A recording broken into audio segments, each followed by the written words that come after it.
I call the honourable member Dr. David Clark. Thank you, Mr. Speaker. Well, it's an interesting to rise to speak after that member. He expressed concerns about rationality. And let's face it, no one has ever accused him of embodying rationality, Mr. Speaker. This is the member who blocked every attempt to get information from the Treasury on the Select Committee.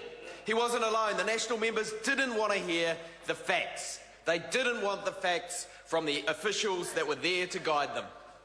And why was that? Why were they afraid of the Treasury? Why were they afraid of the advice they'd get? Because it would say they were wrong. It would say that they were rushing the process and that they were not in possession of all of the facts to make the right decision. Mr. Smith raised the issue of the Chambers of Commerce at the end of his well, how do we describe this? This tirade. He said that the Chambers of Commerce unanimously presented a view. It is not quite like that. I asked in the Select Committee, Mr. Smith may have been away that day if he was representing all of their members, because I know members who do not think this is a good idea, and the presenter conceded that he did not represent all of the members. So Mr. Smith is wrong. Mr. Smith is wrong. He's been amusing himself throughout this speech about the legislation. This is not an amusing matter. This is terrible legislation. This takes New Zealand backwards, the Treasury has said, by $94 million a year and rising. An earlier speaker, Mr. Goldsmith, talked about the Chambers of Commerce too. He clearly wasn't listening. I wonder if any of the national members were listening, or whether the cotton wool in their ears during those Select Committee hearings was simply too thick. It was a rushed process, Mr. Speaker. There were no hearings in my hometown of Dunedin, despite requests. There was short notice for the teleconferences. The presenters did not have the time often or the ability to get there to make their submission that they'd wanted to make. It's unpopular legislation. National took every chance it could to limit the opportunities for those to present who wanted to present against it. Just 0.6% of the submitters wanted to speak in favour of this legislation in their written submissions, Mr. Speaker. 80% in a recent poll object to this legislation, 80% of New Zealanders. These are our assets, and we do not think they should be sold. It's economically foolish. It's economically foolish to sell, Mr. Speaker, our best revenue-generating assets. These have historically delivered dividends, we're told, of 18%, and that compares to borrowing costs of 4%. It makes no sense to sell these assets. What will it mean if we sell them, Mr. Speaker? Further down the track, it will surely mean cuts to public services. And that's what this government wants. That's the real agenda. They want to leave future governments with no choices. They want to leave future governments with no choice to put money into the education and health sector, because they believe in supporting those who are already wealthy, who can already afford to buy those services. The people who will be able to afford these shares that are going to be put on the market are the mums and dads who benefited most from those tax cuts. The 44% of the value of those tax cuts went to the top 10%.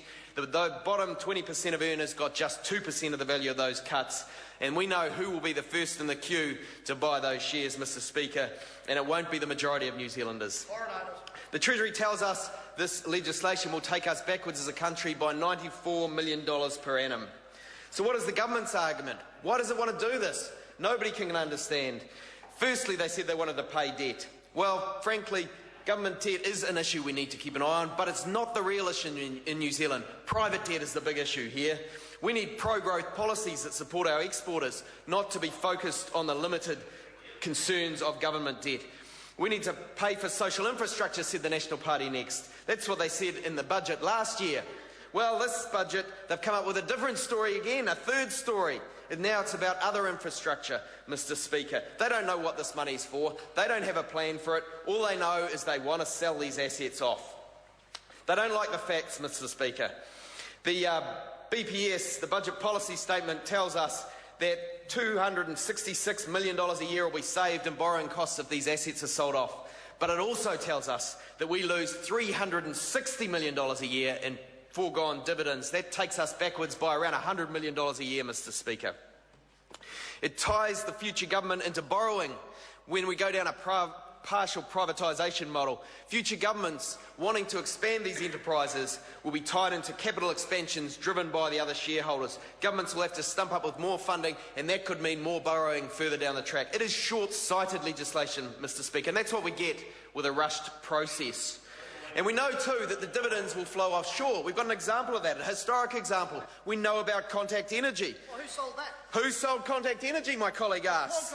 Well, Mr. Smith referred to it earlier. He wasn't sure, he was a bit vague on it. It was the national government that sold Contact Energy. And we know that since it was sold, $1.5 billion $1.5 billion have gone to private shareholders. And we also know that the majority of those shareholders are overseas. The first thing that happened, those shares got on-sold. Magically, this government says that's not going to happen this time, that the energy sector's changed. The shares will go on the market. Mum and Dad will buy them. Mum and Dad. Well, where's the guarantee? There's nothing in the legislation that will stop these being on-sold. We know that what will happen is exactly what happened with Contact Energy. The profits will flow offshore. They'll flow offshore, Mr. Speaker. So they've gone quiet over the other side. Their heads are down. It's not surprising. They know that this will affect them. They know that the New Zealand public does not like this legislation. They know it's a bad move. They have put in a little clause that slipped in at the last minute so they can wind the legislation back if they have to. Now that was an interesting move. That was an interesting move right at the end. We see a back down clause. They've put a back down clause. We've called it the Hekia Parata clause. They snuck that into the legislation at the last minute to give them an out, because they know that the public of New Zealand do not like this.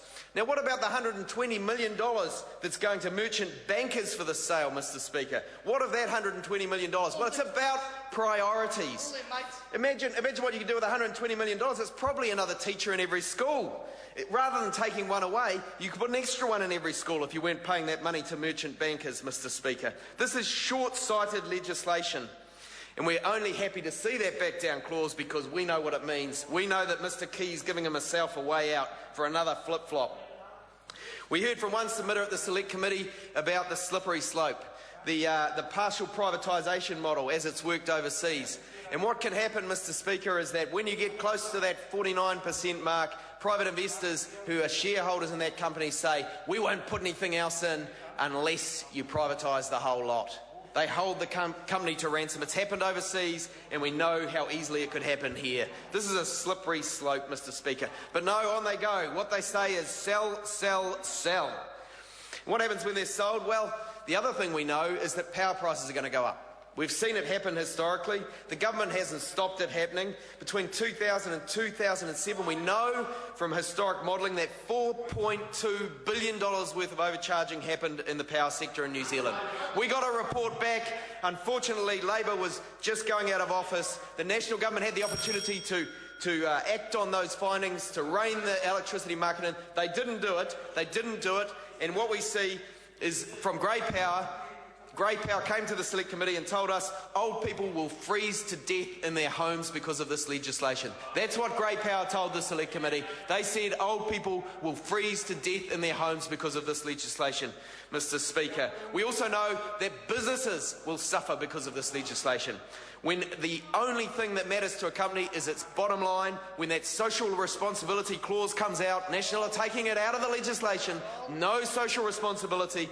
We know that those businesses will look for their bottom line. That's what they're incentivised to do. They won't be concerned if there's a brownout. They won't be concerned if there's a blackout, as long as they're making profits. But New Zealand Inc. will care. We all as a country will see our GDP dip. We'll see confidence in our economy go down. Mr. Speaker, these are some of the fishhooks in this legislation that has not properly been examined in Select Committee because the process was rushed by a government, scared that it will get opposed, that its own support parties will walk away because of the unpopularity attached to this legislation. So how do we grow exports, Mr. Speaker? Well, it's not this way. It's not through switching who owns these power companies. That doesn't change productivity. If anything, it holds it back. What we do know is that the way to grow exports is through having pro-growth policies, through having more R&D, through having good tax policies, not through flogging off our best revenue-generating assets. We're shedding our strategic advantage, Mr. Speaker. We know that Google, that Apple, that other companies and China around the world are investing in renewable energy because they know that in the future that'll be a strategic advantage. We're flogging off our best assets as fast as we can.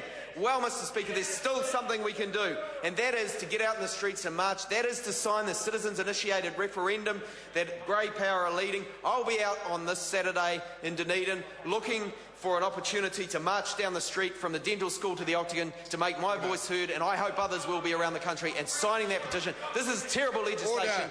a rust Member's process. time has expired.